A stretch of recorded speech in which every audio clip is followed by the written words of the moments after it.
The Blue Lock Chapter 321 leaks are finally here, and for some reason, Isagi Yoichi thinks that he's Omni-Man. At this point, I honestly feel bad for Team Nigeria, because with the amount of plot armor they're up against, they've started praying for just one single point. If you have any hope left for Team Nigeria, or are just enjoying this match so far like I am, please take a moment to subscribe to the channel and comment below what you think will happen next. Without any further yapping, let's get straight into the leaks. The Blue Lock Chapter 321 leaks begin pretty typically after a goal, with the announcers screaming out in celebration along with the crowd for Itoshirin's insane super goal. At the bottom of the page, we even see Isagi Yoichi and Bachira's parents sitting together in the audience cheering with joy for their kids. It's kind of crazy when you think about it, because their boy Isagi just had his goal stolen and was disrespected on the global stage, and they're cheering for his rival? I mean, we did see his dad taunt him about Kaiser, so they're really about that life. Pages 2 and 3 are a double spread of Isagi Yoichi and Itoshirin facing each other, with Rin once again posted up like in the PXG match with his tongue out and his arms crossed. Basically the off-brand Julian Loki pose. But instead of relying on emotional outbursts, he now has a more mature and controlled mentality, allowing him to consistently perform in this berserker state. The worst part is that the goal replay is playing across the giant stadium screens, so Isagi has to sit there and watch the embarrassment unfold again while Rin aura farms right in front of him. It's just sad times for our MC. The next page shows Isagi and Rin taunting one another a bit more, with Isagi poking at Rin's destructive and freakish urges despite pretty much being the same himself as all of Japan is in their own ways. They're just a bunch of damn freaks, and I'm not talking Shido. We then see Onazi and Team Nigeria standing around helplessly, all flashing back to the goal as Itoshirin goes deeper into explaining his urges and what fueled them. Next, we see Rin looking intense as usual, but actually calm as he explains to Isagi that his fixation on surpassing both him and his brother Itoshi Sai as a striker has pushed him to discover the origins and true meaning of his ego. He even says that if his brother does join the national team like Ego predicted, then so be it. He'll deal with it and stand firm in his ideology, and crush him still. As Isagi walks away from Rin while wiping the sweat from his face, he tells him that this is all good, encouraging him to dive even deeper into his individuality since it will only make him stronger. He wants Itoshirin to dream even bigger so that he can serve as a stepping stone for him, and then Isagi can be the one to cut his imagination to pieces. We then see Bachira smiling and telling the rest of the team to get in on the fun, while Chigiri and Karasu grin in agreement and prepare themselves for yet another goal attempt. We then cut over to Henri looking excited on the sidelines, standing up and celebrating Japan's dominant 3-0 lead over Nigeria. She points out that they started out with a beautiful first half, and more than that, every player has been giving it their all and getting involved in the action. Going into the second half with Isagi's new approach, the team looks even more complete. But before Henri can finish her thoughts, Ego interrupts from behind her and basically says that Itoshirin is the chosen one, like Anakin Skywalker or something.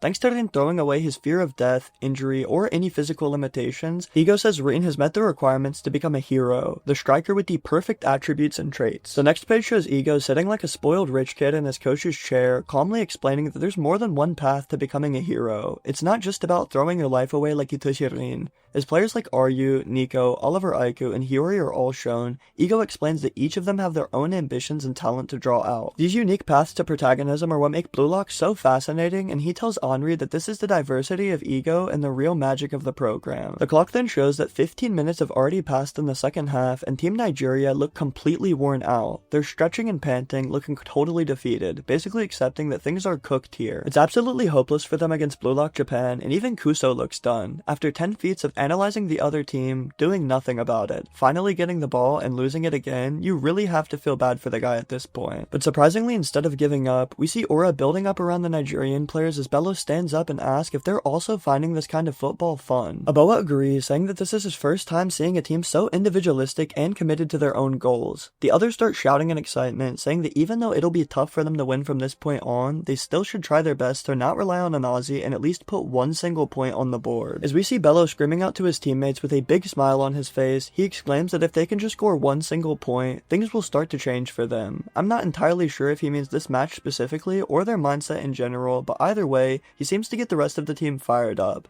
That's with the exception here of Kuso and Onazi, who both have a really grim look on their face. Isagi of course interrupts them and tells them to stop it, because honestly, they don't make any sense here. The way he puts it, it's like everyone's stuck in front of a movie screen watching a story unfold that they want to be in. Despite the team being upbeat and happy, Isagi himself walks up and tells them to stop. He basically says that what they're doing doesn't make any sense and struggling in this way is futile. This man has spent most of the match just trash talking the opponent and crushing their spirits, and I don't know if he picked this up from Bunny Iglesias or something, but I am really not loving this new Isagi right now. With this analogy, he explains that inspiration from movies, characters, or other people is only temporary. People can watch something amazing and feel motivated, but the next day, most wake up unchanged and continue life in the same way. Motivation does not equal transformation, and Isagi says firmly that people cannot change just like that. To illustrate his point, Isagi uses a chibi demonstration of people sitting in a movie theater, which honestly looks like the Demon Slayer Infinity Castle movie, just saying. He drives home that you cannot just magically become like the characters on the screen. Everyone can get temporarily inspired, but that inspiration is fleeting. The next day, life goes back to normal, and you don't really improve. The Nigerian players surprisingly don't immediately jump on him and tell him to shut up, and instead, they seem to actually be processing what he's saying here.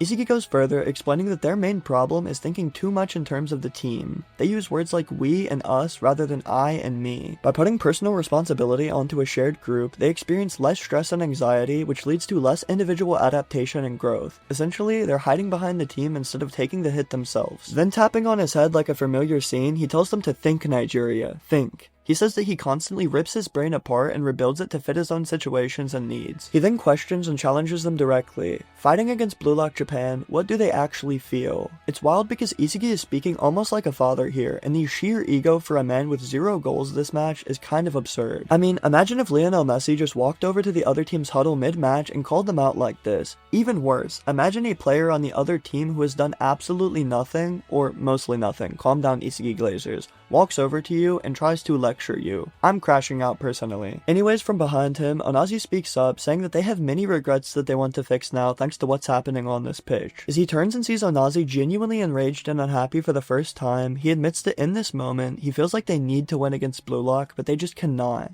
Isagi then pushes Onazi to dive into what he truly wants. He asks if Onazi just wants a comfortable life with his friends, to which Onazi firmly says no. He presses further, asking if he wants the title of Nigeria Nugent 11, and Onazi once again says no, screaming out that he truly wants to become the best striker in the entire world. Pages 18 and 19 show Isagi tossing the ball over to Onazi with a smile, congratulating him for finding his deep ego. He tells Onazi that if this is truly his goal, then he needs to come forward and challenge him, to change their lives. Onazi catches the ball and smiles back, promising to try his best. He even asks where this tireless, unrelenting ego of Isagi's was born, to no response. Aura flares up in his eyes as he turns his head, and Isagi walks away from Onazi while disintegrating into black and white puzzle pieces. His eyes begin to change into the crystal clear flow eyes, suggesting that Onazi's curiosity about his ego and growth has inspired him further. The leaks close out with a note that reads, "The question for oneself begins with finding the source of the ego. This answer you must shout out to the entire world." The final close-up of Isagi's eyes with the caption 44 days before approaching that ego, hinting at another flashback to his individual training trip across Europe. Just like itoshi, maybe he will find a way to continuously be in his 0 point and maybe even score the final goal for Japan against Nigeria. With that ending today's leaks, Blue Lock Chapter 322 will officially arrive on October 21st with the title Myself. It's fair to assume we'll get more of Isagi's training and hopefully some reasoning behind why he's acting like Professor Football over here. With Bachira clearly being the man of the match and so many other players scoring, the real question is, will Isagi end the score sheet to make it 4-0, or will Nigeria finally put a point on the board? As always, if you enjoy Blue Lock and want to stay up to date, take a moment to subscribe and drop a comment below, as it really helps the channel. My Discord is linked down below as well, so if you want to chat with me or other members of the community, feel free to join up and say hello. I hope you all have an amazing rest of your days, and I'll see you next time.